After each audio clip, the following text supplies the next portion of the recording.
Menurut Allah, menurut Rasulnya, menurut Islam tuh mencintai diri sendiri itu kayak apa sih? Teman-teman saya sekalian, nih zaman-zaman sekarang nih ibu-ibu nih, orang-orang suka bilangin self love gitu ya, cinta diri gitu. Jadi kita baru bisa mencintai orang lain kalau kita udah cinta sama diri sendiri gitu. Apakah memang sebaiknya orang itu mencintai diri sendiri? Betul. Cintai, silahkan cintai dirimu sendiri. Dan juga memang Islam juga memerintahkan orang untuk cinta sama dirinya sendiri. Makanya haram bunuh diri. Masa diri sendiri dibunuh gitu kan ya? Gak boleh tuh teman-teman saya sekalian gitu. Karena memang Islam memerintahkan kita untuk mencintai diri kita sendiri.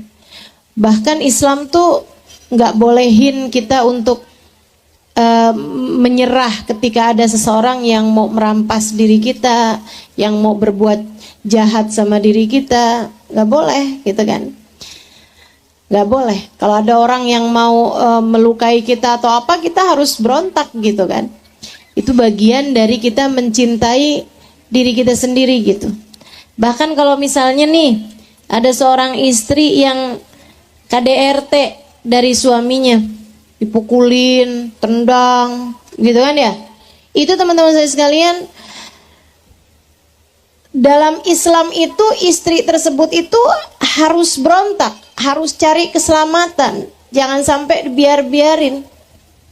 Jangan sampai udah gue mah sabar aja, biarin aja dah. Nggak boleh tuh. Kenapa?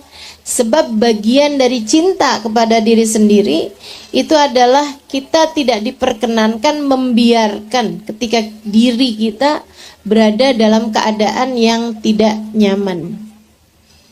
Nggak boleh diri jadi samsak tinjunya suami, itu nggak boleh, Bu. Ustazah, sabar kan saya berusaha buat jadi istri yang sabar. Bu, itu namanya bukan sabar, namanya maaf bodoh. Emang sabar sama bodoh, Bu, kadang-kadang bedanya tipis. Ya, Bu ya. Ibu nggak boleh jadi orang bodoh, jadi orang sabar iya, gitu. Jadi nggak boleh kalau misalnya ada orang itu istri tiap hari jadi samsak tinju tuh. Oh, keluar rumah matanya bengep, pipinya merah, bekas tamparan, gitu kan ya. Badannya juga ntar sakit-sakitan gara-gara dijahatin sama siapapun, apalagi sama suaminya. Harus meminta perlindungan.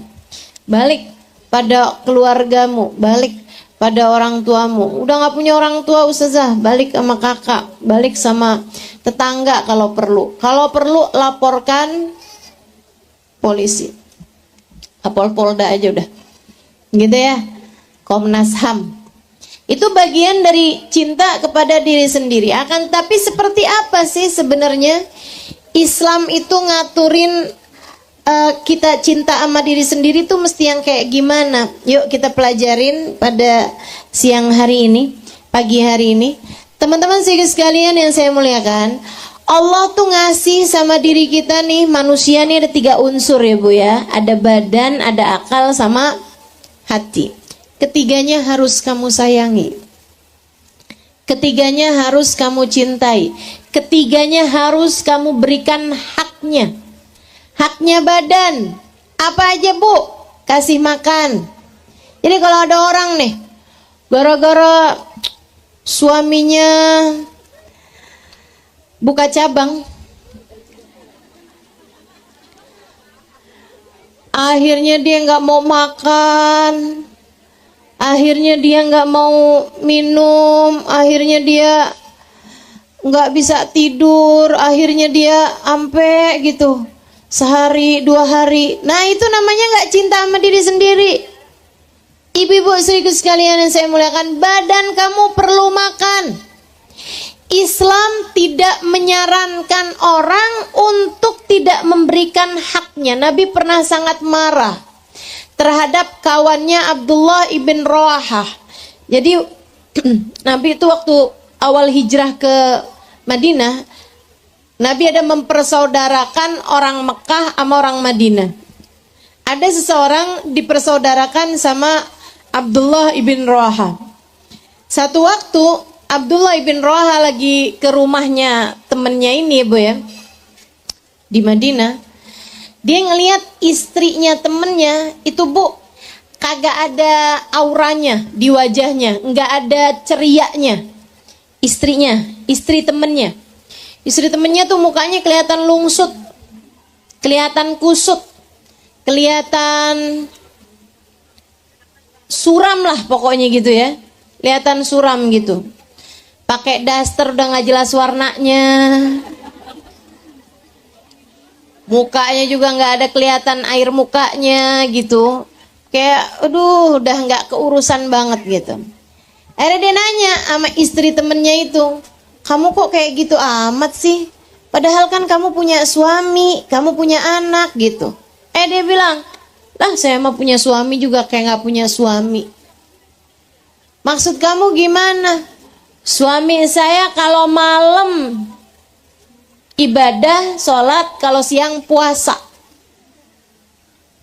Saya sih nggak bisa deketin suami saya. Kalau malam sholat mulu, kalau siang puasa mulu, nggak bisa dideketin dua-duanya.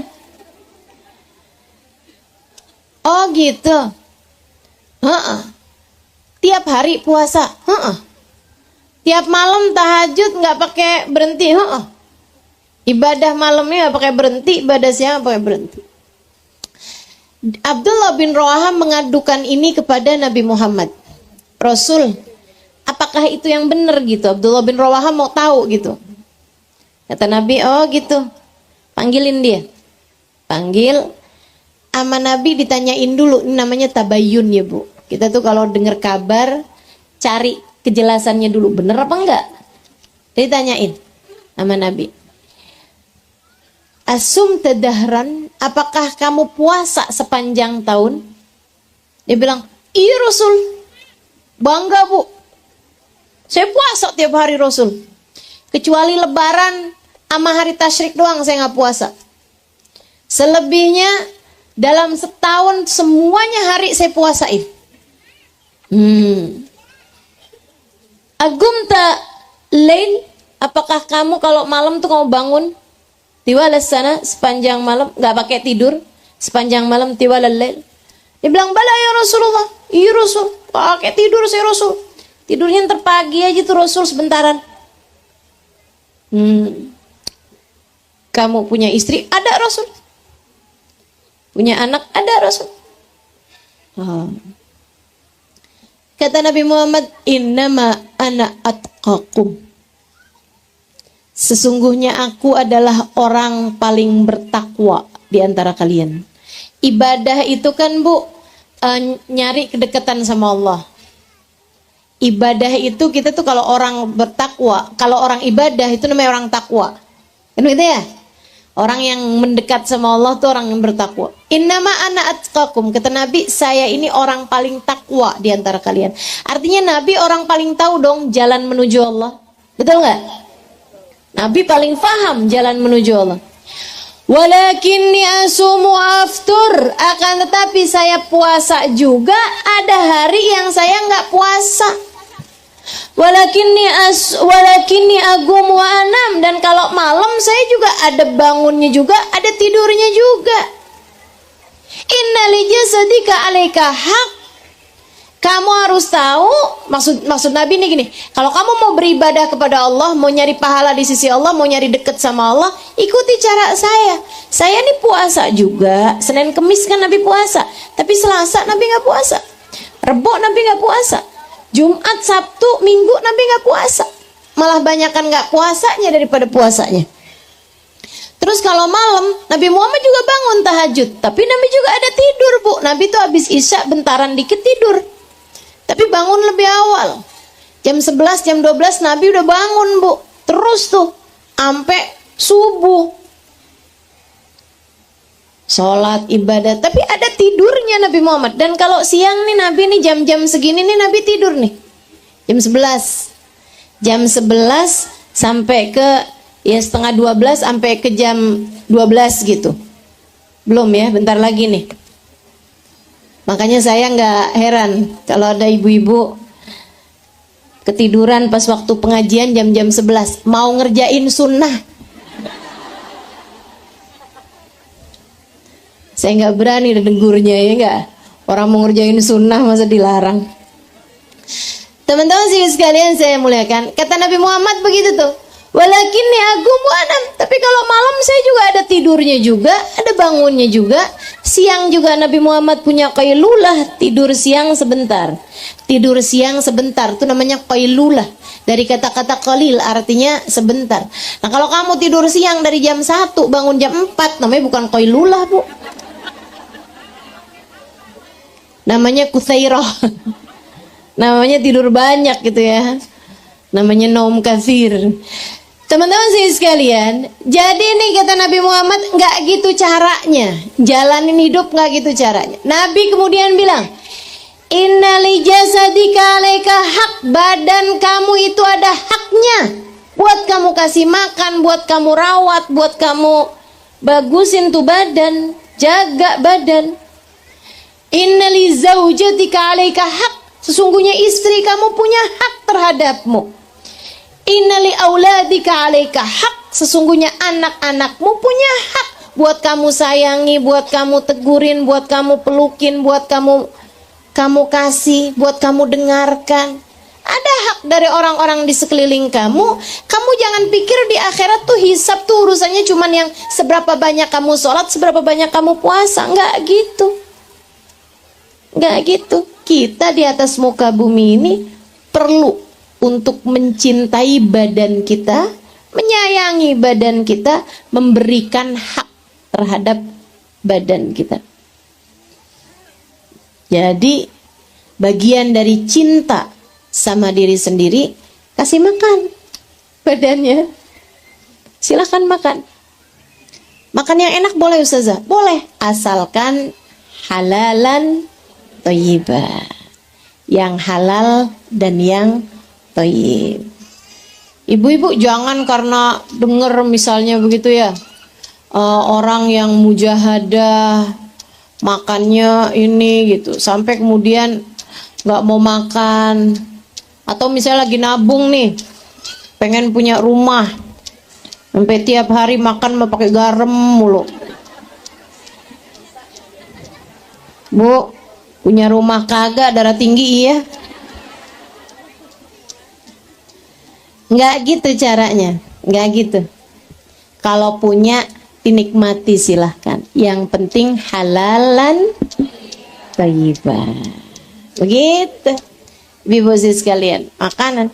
Nabi kemudian perintahkan sahabat tadi ini. Kata Nabi Muhammad, kalau gitu kamu cukup puasa sebulan 3 hari.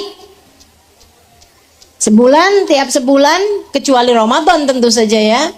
Sebulan puasa 3 hari. Ya Rasulullah, ini utik fauqa dzalik. Rasul, saya kuat lebih daripada itu. Kata Nabi, dan sum yaumul itsnin wal khamis. Kalau gitu kamu puasa seminggu 2 hari, Senin Kamis. Ya Rasulullah, ini utik fauqa dzalik. Saya kuat lebih daripada itu wahai Rasul. Kata Nabi, dan sum yauman waftur yauman kasawmi Dawud. Kalau gitu berpuasalah seperti puasanya Nabi Dawud, sehari puasa sehari enggak, sehari puasa sehari enggak. Jangan dipuasain sepanjang tahun, istri kamu nanti merasa enggak punya teman. Baiklah Rasulullah. Jadi dia pun mulai puasa sehari enggak, dan dia di akhir-akhir umurnya bilang, udah agak tuaan, dia bilang, ya ampun saya nyesel, kenapa dulu nggak ngambil aja sebulan 3 hari aja. Karena ternyata pas sudah tua-tuaan gini saya berat ngerjain sehari puasa sehari enggak. Andai saya ikut apa yang diperintahkan Nabi Muhammad, gak usah pakai tawar-tawaran, tentu jauh lebih mudah jalanin kehidupan gitu. Nabi itu udah yang tahu yang terbaik lah gitu. Jadi badan kita juga, cintai badanmu, kasih makan ya, kasih makan. Teman-teman sekalian, tapi bagian dari mencintai badan, segala-gala ada batasannya. Bu, ada batasannya. Jangan kemudian mari kita cintai diri kita, makan semuanya. bakso pedes-pedes dimakan, habis itu sakit perut. Itu namanya nggak sayang sama diri. Kalau udah tahu dia punya sakit lambung, nggak cocok sama cabe, ibu ya. Ya kalau gitu mesti jaga-jaga diri. Sayangi dirimu, kasih yang bener, kasih yang bagus. Ibu aja kalau misalnya sayang sama anak, kan kepengennya kan ngasih yang terbaik ya bu sama anak ibu kan. Mas suami kan juga kayak begitu. Nah, jadi bagian dari cinta sama diri adalah tidak berlebih-lebihan. Ikut apa kata Nabi? Kata Nabi Muhammad terhadap urusan makanan nih bu nih. Nahnu qaumun la na'kul hatta naju' wa idza akalna la nashba'. Kami adalah orang-orang yang gak makan kecuali sesudah lapar, dan kalau makan berhenti sebelum kenyang. Kamu cinta sama diri sendiri begitu ya, ikutin apa yang jadi aturannya Nabi. Jangan kenyang-kenyang masih aja terus aja tuh. Waduh, bener-bener ya, bagian dari gak cinta sama diri sendiri. Jagain badannya biar sehat. Karena kita nih ibu-ibu sekalian, nih bu, kenapa orang zaman dulu kayaknya lebih sehat-sehat deh daripada orang zaman sekarang? Ya kan ya? Orang zaman sekarang bener tuh, banyakan mecin, banyakan instan, banyakan gula, banyakan segala macam. Orang dulu-dulu tuh makanannya jauh lebih sehat. Ya bu ya?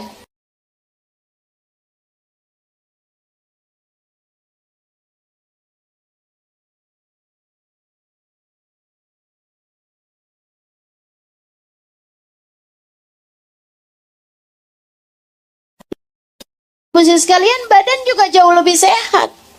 Jauh lebih sehat gitu. Makanya kenapa orang Jepang tuh, ya memang seringnya mereka makannya itu yang segar-segar, umurnya jauh lebih panjang secara statistik ya, dibandingkan dengan orang-orang di masyarakat modern. Semakin modern, semakin yang sibuknya itu ama semuanya serba-serba instan tuh butuh, apalagi yang pada pakai pengawet apa segala macam, itu juga badannya jadi semakin ringkih terhadap penyakit-penyakit kayak kita ini nih. Udah umur 40 tahun gitu ya, udah kayak orang umur 80 tahun. Betul apa enggak bu? Muka bisa bohong, dengkul enggak? Gak udah duduk nih, ubah posisi per 10 menit. Saya liatin nih dari tadi. Masya Allah, Masya Allah. Ya itu dia nih, kurang jagain badan ya bu, kurang jaga badan. Mudah-mudahan Allah sayangin kita, Allah kasih kesehatan yang sempurna untuk kita insya Allah, amin. Apalagi bentar lagi mau puasa kan, perlu sehat ya bu. Kalau kita sehat kan ngerjain ibadahnya enak. Jaga badan dengan jaga kesehatan. Sehingga sekalian, termasuk bagian cinta sama badan, dimandiin. Bu, jangan sampai berapa hari nggak mandi, nggak pernah sisiran, rambut awut-awutan, gigi nggak disikat. Ya Allah, ya Allah. Yang penting kan ibadah. Ibu-ibu pikir Islam gak ngajarin buat hal-hal yang seperti itu? Ngajarin bu. Nih apalagi di Indonesia nih, udara kita nih lembab ibu-ibu sekalian. Kita di Indonesia nih perlu mandi sekurangnya sehari sekali. Nih bu, kalau di negeri luar sana tuh bu tuh, apalagi di agak kesanaan ya, kayak Arab gitu kan, kayak ke benua-benua kayak ke Turki gitu, ke Eropa apa segala macam tuh, itu udaranya bu banyak kan kering, mereka itu kering. Saya pertama waktu awal-awal tinggal di Hadramut, heran banget dan ngeliat orang jual kerupuk dibentang aja bu begitu. Lah ampun, apa nggak kapes tuh kerupuknya ya? Apa nggak layu gitu kerupuknya? Ternyata enggak bu, sampai 3 hari ditaruh geletakin gitu aja nggak akan layu. Ya, orang jualan kerupuk tuh kayak orang jualan sayur gitu, ditaruh begitu aja di bawah, nggak ditoplesin gitu. Kita kan kalau kayak begitu tinggal 2 jam 3 jam udah lempem kan. Itu nggak di sana. Kenapa? Udaranya nggak mengandung air. udaranya nggak ngandung air. Jadi ini panas tapi nggak keringetan. Panas tapi nggak keringetan karena nggak lembab. Artinya orang kalau nggak mandi nggak bau, Bu.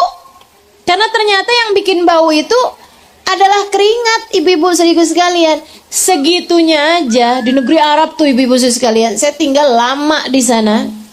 Nggak jadi TKW ya, Bu, ya, maaf. Belajar dan ngajar di sana gitu. Hampir 5 tahun saya tinggal di sana. Bu, kalau lagi musim dingin itu bisa sampai 7-8 derajat Celcius. Dingin banget kalau lagi dingin. Kalau lagi panas bisa 55 derajat Celcius. Panas kalau lagi panas, dingin kalau lagi dingin, Masya Allah. Tapi tuh sama panas sama dingin ya badan tetap aja nggak keringetan. Nggak keringetan, sampai kangen gitu punya keringet. Nggak keringetan. Ibu-ibu sih sekalian saya muliakan. Nah itu tuh orang tuh kalau nggak mandi misalnya sampai 2 minggu 3 minggu aja nggak bau, Bu, karena emang nggak keringetan. Cuman yang nggak betah aja, ya kan? Segitunya Nabi Muhammad bilang, liyamur sab'ata alyam falyattaqillah falyamus sujat sada ahadikumul ma. Kata Nabi Muhammad, berlalu 7 hari kamu mesti takwa sama Allah, badan kamu mesti kamu guyur pakai air. Seminggu orang Arab nggak keringetan. Kalau orang Indonesia, Bu, kalau Nabi ini ngomongnya sama orang Indonesia, sehari sekali mesti mandi dah. Karena kita punya badan keringetan ya, Bu, ya. Dan kita ini bukan orang-orang mulia, bukan Nabi Muhammad. Nabi Muhammad tuh, Bu, kalau keringetan bau misik. Ibu bau karbit.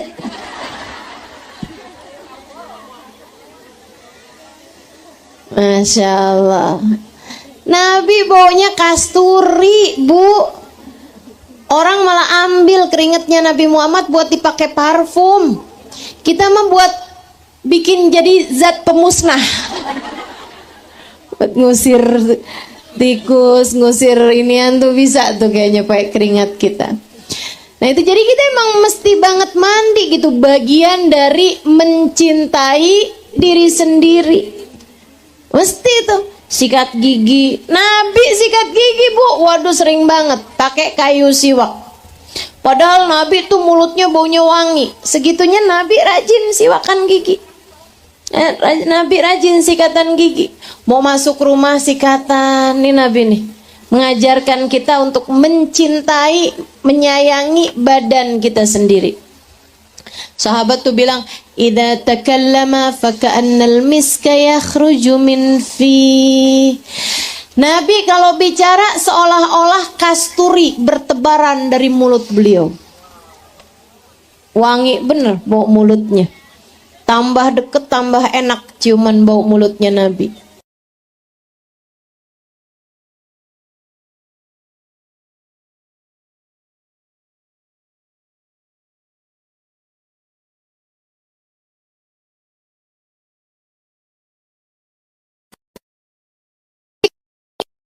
Ustazah.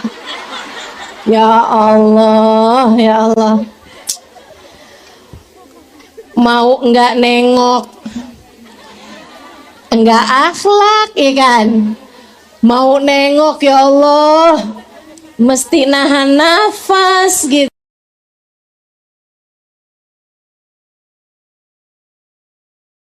Pertahanan nafas itu kan enggak banyak ya, Bu, ya. Luar biasa. Nah ini mesti banget nih kita itu buat sayang sama diri sendiri dengan kita rawat badan. Rawat badan. Cinta sama diri sendiri, pakailah baju yang bagus. Gitu. Bu, ada orang-orang nih punya baju bagus-bagus nih yang dipakai daster udah robek itu mulu. Kayaknya ada nih orang-orangnya nih. Ustazah enak, ustazah adem. Adem yang make, Bu, gerah yang lihat. Adem buat kamu yang make, suami kamu ngelihatnya gerah. Masya Allah, saya ingat banget dah. Saya punya guru Hubabah Maryam binti Muhammad bin Abdullah Al-Haddar. Ini ibu-ibu sekalian, Masya Allah beliau tinggal di Madinah. orangnya sangat rahmat hatinya, sangat takwa hidupnya. Salah satu dari wanita-wanita solehah, salah satu dari orang yang paling berpengaruh dalam kehidupan saya, salah satu dari orang-orang berpengaruh dalam kehidupan saya, mengubah mindset saya dalam banyak hal. Ibu-ibu saya sekalian, beliau tuh Bu tuh, kalau mau ketemu orang, beliau dandan, beliau pakai lipstik, beliau pakai celak gitu. Saya awal-awal pulang dari Hadramut dulu, itu saya kalau ngajar nggak pernah dandan saya. Ya udah gitu aja. Saya pakai lipstik nggak pernah gitu waktu itu. Waktu pakai lipstik tuh pas acara nikahan aja, habis itu udah gitu kan. Nggak pernah juga pakai lipstik gitu. Habis gitu datanglah Hubabah Maryam dari Madinah. Saya diminta untuk jadi translator beliau, jadi penterjemah beliau. Karena beliau nggak bisa bahasa Indonesia, orang Indonesia nggak bisa bahasa Arab. Biasanya orang Indonesia tuh tahu bahasa Arab tuh cuman 3. Ana, ente, fulus. Jadi tuh Baba minta saya terjemahin. Saya kawankan beliau tuh Bu tuh, dakwah gitu ya. Beliau tuh setiap kali mau beliau kalau di luar itu pakai cadar. Kayak saya ya, kayak beberapa orang juga kan kalau di luar pakai cadar. Tapi kalau udah ketemu sama perempuan nih, buka cadarnya kayak sekarang nih. Biar kenapa? Biar kita saling tatap, ada sirrun nadrah, ada keindahan dari saling bertatap muka. Gitu kan? Jangan mau pakai cadar di hadapan, terutama di hadapan guru-guru kita. Kamu nggak dapat nadrah dari gurunya. Gurunya juga nggak lihat siapa dia nih, mukanya kayak gimana gitu. Sayang, saya nggak pernah mau pakai cadar di hadapan guru-guru saya. Ngapain? Enak dong saya diliatin. Siapa tahu ntar di akhirat dikenalin kan, disyafaatin. Gitu. Teman-teman sih sekalian, beliau itu ngajarin saya liatin beliau tiap kali mau turun majelis tuh, beliau benahin bedaknya, beliau rapiin jilbabnya, beliau pakai lipstik, pakai celak gitu kan. Terus saya tanyain gitu, kenapa gitu Hubabah? Kata Hubabah gini, Halimah, ilmu itu berat. Ilmu itu berat, nak. Jangan kamu tambahin beratnya orang nerima ilmu dengan ngelihat muka kamu yang kelihatan kayak sakit, kelihatan kayak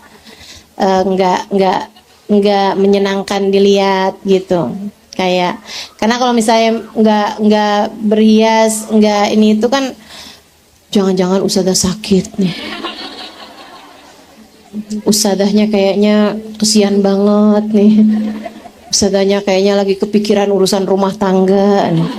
Akhirnya jadinya nggak didengerin. Akhirnya jadi yang disampaikan susah masuknya gitu.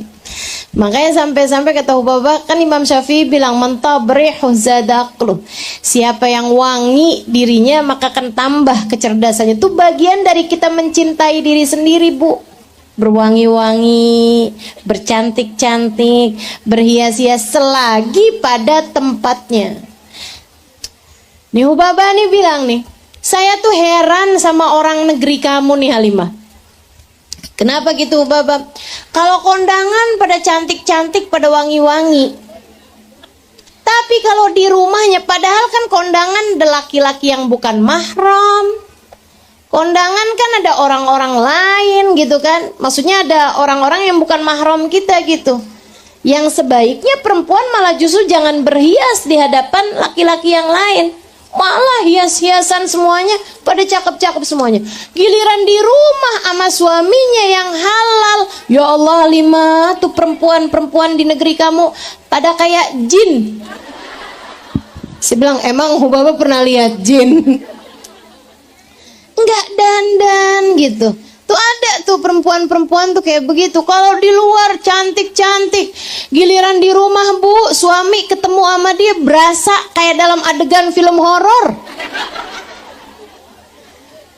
Buka pintu mau masuk istrinya, rambutnya nggak disisir. Pas lampu mati buka pintu, wah, kaget suaminya. Masya Allah, Masya Allah.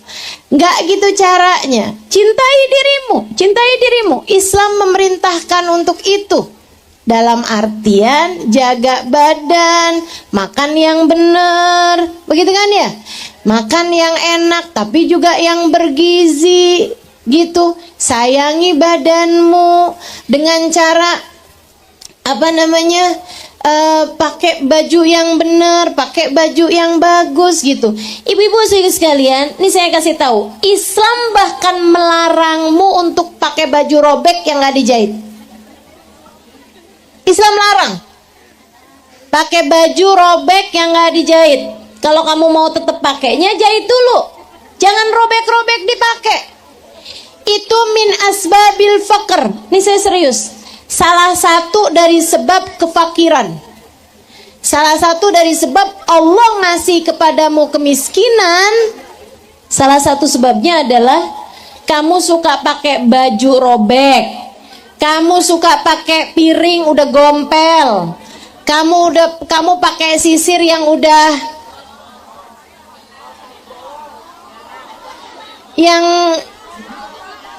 protol. Ya, kamu suka pakai wajan yang udah nggak ada kupingnya tuh,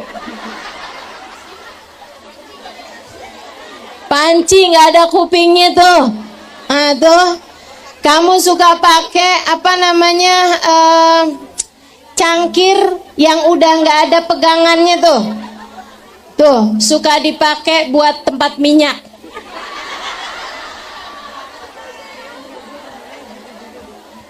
Habisnya sayang-sayang Ustazah katanya gitu.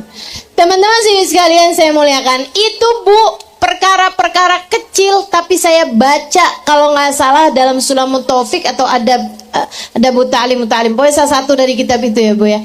Itu min asbabil faqr ibu sekalian, sebab-sebab Allah ngasih kefakiran. Kenapa gitu? Kata Allah gini, dikasih duit kagak ada gunanya, pakainya yang robek-robek mulu. Dikasih duit banyak kan nggak ada gunanya, dia sukanya pakai barang jelek-jelek mulu, ya udah nggak usah dikasih aja sekalian gitu, makanya jadi miskin. Ayo pulang-pulang nanti keluarin, buang-buangin tuh barang ya Bu ya, buang-buangin tuh barang. Ibu-ibu sekalian, tuh namanya mencintai diri sendiri, Bu, sayangin diri gitu. Dandan cantik di hadapan suami, pakai wangi-wangian, mau sholat, apalagi sholat tuh ibu-ibu sekalian, sholat tuh banyak banget nih, punya baju bagus-bagus, giliran mau kena, sininya udah pada bekutu, ada bintik-bintik, apa sih itu namanya? Jamur ya.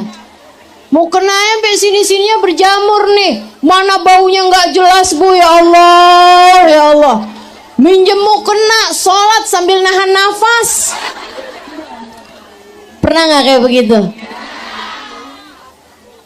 Innalillahi wa inna ilaihi raji'un. Kamu nggak sayang sama diri sendiri? Sayangi diri sendiri.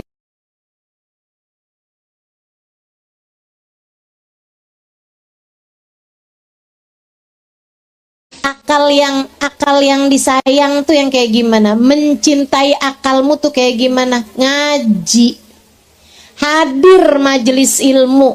Sebab akal kamu tuh perlu makanan. Apa makanannya? Ilmu yang manfaat. Itu makanan buat akal kita. Jadi mikirnya bener. Orang kalau suka dengerin kajian-kajian dari ulama-ulama yang memiliki sanad keilmuan bersambung dengan baginda Nabi besar Muhammad sallallahu alaihi wasallam, cara berpikirnya bener, cara mikirnya bener, ngadepin anak ngerti kayak gimana, ngadepin suami ngerti kayak gimana. Kenapa gitu? Akalnya bagus. Ibu-ibu sekalian, ada seorang perempuan jadi mithali, jadi teladan gitu. Kayak semua orang tuh sayang aja bawaan sama dia gitu.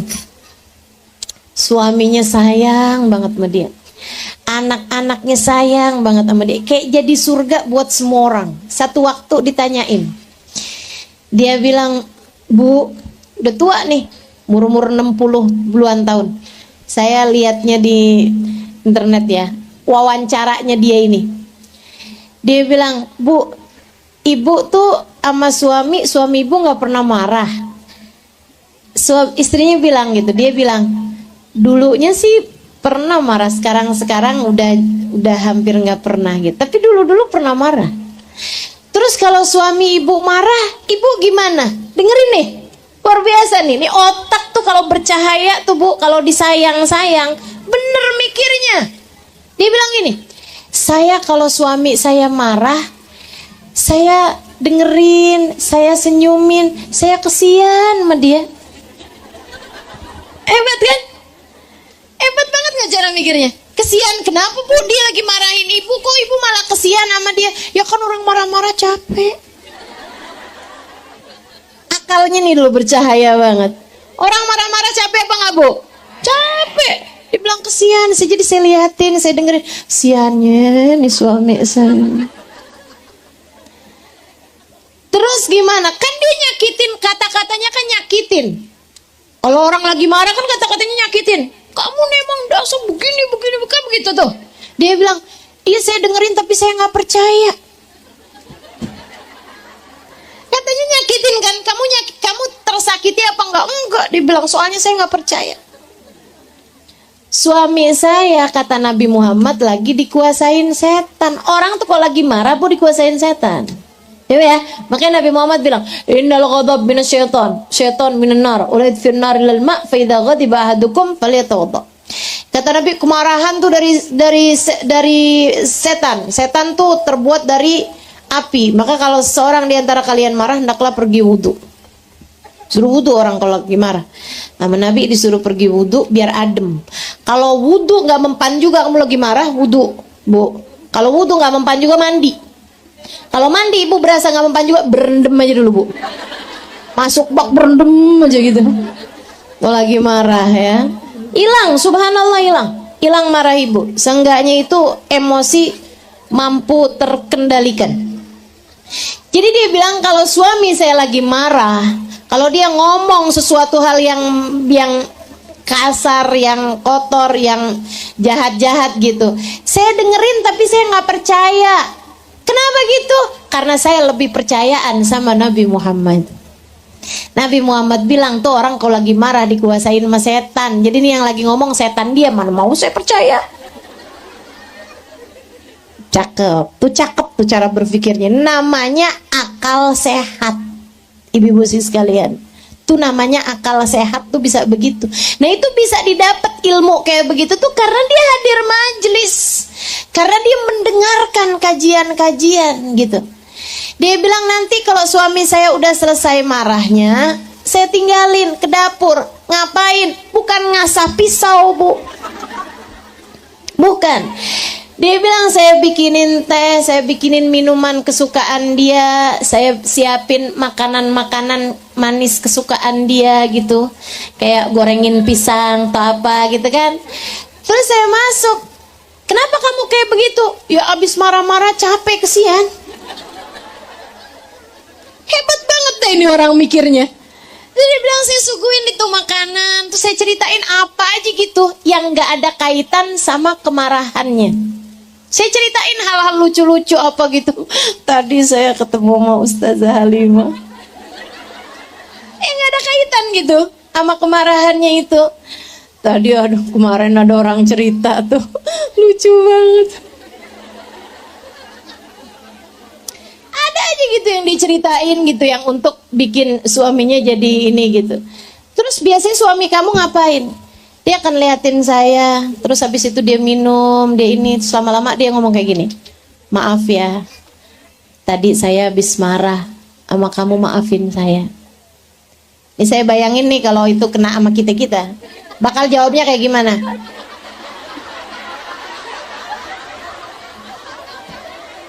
Makanya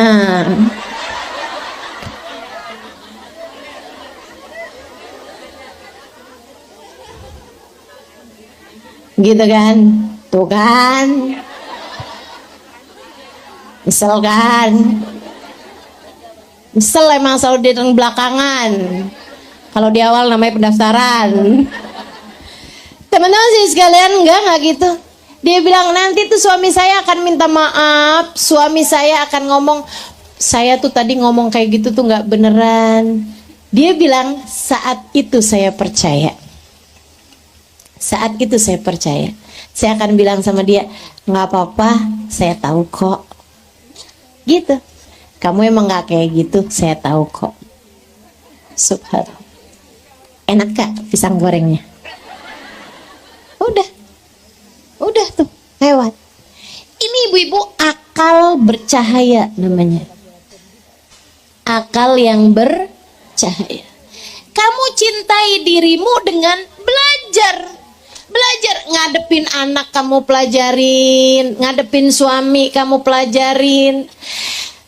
Karena ibu-ibu sekalian, nih saya sering ditanya nih sama adik-adik nih, Ustazah saya mau nikah nih Ustazah, persiapannya apa nih Ustazah? Saya bilang nggak ada persiapan.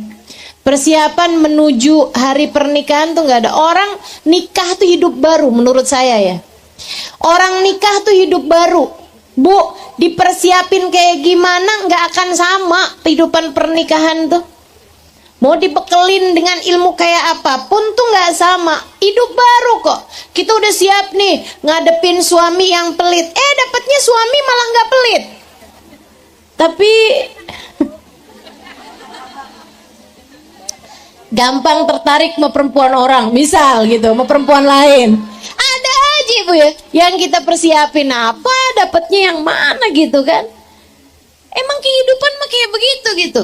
Jadi kalau saya ditanya, Ustazah persiapannya apa nih, saya mau nikah gitu, saya bilang kamu gak usah persiapan apa-apa. Secara inian ya, secara mental gitu kan. Kamu hanya perlu satu hal aja. Karena yang namanya nikah tuh kehidupan yang baru. Sama kayak anak tuh, anak kecil lahir di atas muka bumi gitu kan. Ia punya kehidupan yang baru, nggak sama kehidupan di dalam rahim ibunya gitu. Dia cuma perlu satu aja. Apa itu? Jangan berhenti belajar. Jangan berhenti belajar. Pelajari suami kamu. Oh, suami saya kalau saya begini dia nggak senang. Ya udah saya tinggalin gitu. Masa ada orang deh. Dulu zaman saya masih kadang suka kalau ada telepon rumah kan mau nggak mau diangkat tuh Bu. Kalau sekarang sih alhamdulillah telepon kan adanya di tangan ya Bu ya, di HP ya Bu ya. Saya nggak ngangkat tuh kalau telepon nomor yang saya nggak kenal. Jadi ibu-ibu nggak usah dah telepon saya. Nggak saya angkat. Dulu zaman saya ngangkat telepon gitu kan, terus orang nanya kayak begini, Ustazah gimana cara saya ngadepin suami saya? Gimana saya tahu suami kamu? Kalau kamu nanya sama saya gimana cara saya ngadepin suami saya tahu dia suami saya. Saya tanya sama dia, kamu udah berapa lama nih? 20 tahun. Nah, belajar apa aja tuh? Bisa-bisanya kawin 20 tahun. Tuh Bu, kalau orang belajar 20 tahun tuh Bu udah jadi profesor. Kamu jadi istri 20 tahun dan kamu gak ngerti ngadepin suami kamu, artinya kamu gak pernah mau belajar selama ini. Pelajarin, anak-anak kamu pelajarin. Yang ini gak bisa dikerasin, gitu kan? Yang ini kalau diomongin itu mesti pakai bahasa yang kayak gini. Yang ini kalau ngomong sama dia mesti to the point. Yang ini kayaknya lebih ngerti bahasa sentuhan, kayak dia paling seneng banget dipeluk-pelukin. Yang satu dia nggak demen tuh dipeluk-pelukin, tapi senengnya diomongin. Itu ibu-ibu sedikit sekalian pelajarin. Ada namanya bahasa cinta ya Bu ya. Tiap orang bisa beda-beda gitu. Pelajarin, suami saya tuh bahasa cintanya apa, gitu kan? Kamu pelajarin, biasanya antara kata-kata, ada juga sentuhan fisik, begitu kan ya? Senang dipelukin, senang dipegangin gitu. Ada yang modelannya begitu, ada yang senangnya tuh dikatain gitu, mesti dikatain, dipakein bahasa gitu yang, oh kamu emang luar biasa Bang. Andai waktu bisa kuulang, tak akan ku memilih pasangan lain selain dirimu. Kamu adalah seorang suami yang selalu bisa saya andalkan. Aduh, saya nggak ngerti deh, kayaknya kalau hidup nggak sama kamu nih, aduh, terus pokoknya repot dah. Kamu emang lelaki paling keren yang pernah saya temuin. Luar biasa. Ada tuh yang senang kayak gitu, senang pujian. Ada yang senangnya tuh dipegang-pegang, dipeluk-peluk, disentuh-sentuh gitu. Ada juga yang senangnya tuh dilayanin gitu kan, apa-apa disiapin, apa-apa. Ada yang kayak begitu gitu. Setiap orang bisa beda-beda bahasa cintanya gitu. Nah, kamu mesti pelajarin suami kamu tuh senengnya diapain. Gitu kan? Ustazah saya kok nggak tahu ya. Itu karena selama ini kamu fokus sama diri kamu sendiri. Teman-teman, itu tuh sesuatu yang harus kamu pelajarin. Bagian dari kamu mencintai akalmu. Pelajari ilmu yang bermanfaat bagimu. Jangan ribut mulu ngurusin urusannya orang lain. Kasusnya polisi, tombak polisi, hatam. Tahu semuanya. Waduh, segala macam detail-detailnya tahu. Urusan ngadepin suami sendiri nggak ngerti. Teman-teman sekalian, pelajarin apa-apa tuh pelajarin. Biar kamu paham, biar otakmu bercahaya. Akalmu bercahaya. Sehingga akal yang bercahaya akan memandumu menjalani kehidupan di atas muka bumi ini. Gitu teman-teman sekalian, bagian dari cinta diri. Ibu ya. Nah, yang terakhir bagian dari cinta diri adalah cintai, sayangi hatimu. Hati ini sayangi. Gimana caranya sayangin hati? Tinggalin dosa, deketin Allah, deketi kekasih Allah Nabi besar Muhammad sallallahu alaihi wasallam. 3 hal itu ibu-ibu sekalian.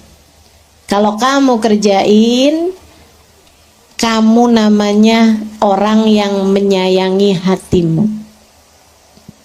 Tinggalin dosa. Kenapa Ustaz? Apa kaitannya tinggalin dosa sama menyayangi hati? Nabi Muhammad bilang, "Idza adnabal 'abd nakat fi qalbihi nuqtah sauda. Fa'idha astaghfar wa tab imtasah."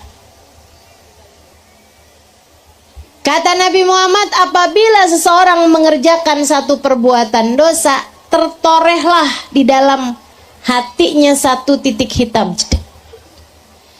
Kalau dia bertaubat, berbuat baik, kehapus. Tapi kalau enggak, satu titik hitam, dosa lagi, satu titik hitam, sampai hatinya jadi hitam semua.